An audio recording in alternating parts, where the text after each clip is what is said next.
An 86-year-old Missouri man has died just days after pleading guilty to a lesser charge in the 2023 shooting of Ralph Yarl, a black honor student who mistakenly rang his doorbell. Prosecutors announced his death on Wednesday.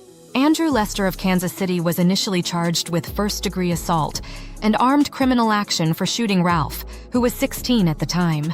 Ralph survived and is now a freshman at Texas A&M. Before his trial began, Lester pleaded guilty last Friday to a reduced charge of second-degree assault, which carries a sentence of up to 7 years in prison. His sentencing had been scheduled for March 7th. Cher Kongor, a spokesperson for the Clay County Prosecutor's Office, confirmed that Lester's attorney informed them of his passing. "We have learned of the passing of Andrew Lester and extend our sincere condolences to his family during this difficult time," the prosecutor's office stated in a news release. "While the legal proceedings have now concluded, we acknowledge that Mr. Lester did take responsibility for his actions by pleading guilty." The news release did not specify a cause of death. Kansas City police stated that they were not conducting a death investigation. Clay County Sheriff's Office spokesperson Sarah Boyd mentioned that Lester had not been in custody, but noted he appeared to be in poor health during his plea hearing last week. In a statement on Wednesday, Ralph's family expressed frustration over the delayed legal process. "Now, another black child harmed by prejudice will never see the man who shot him face the full weight of the justice system."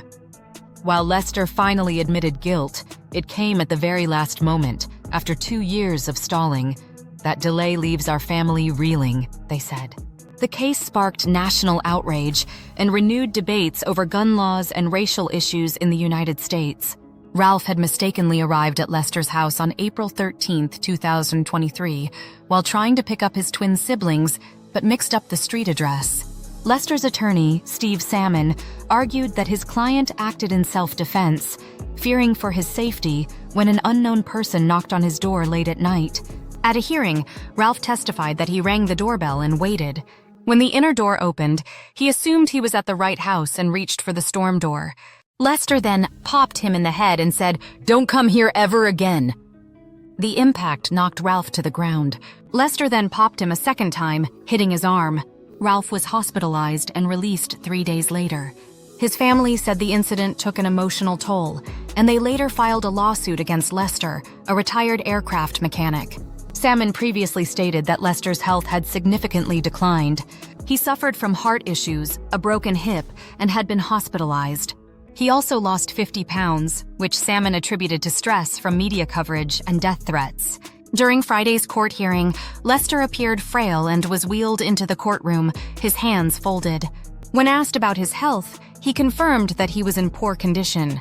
A judge had ordered a mental evaluation before the trial, but after completion, the case proceeded. The results of the evaluation were not publicly disclosed.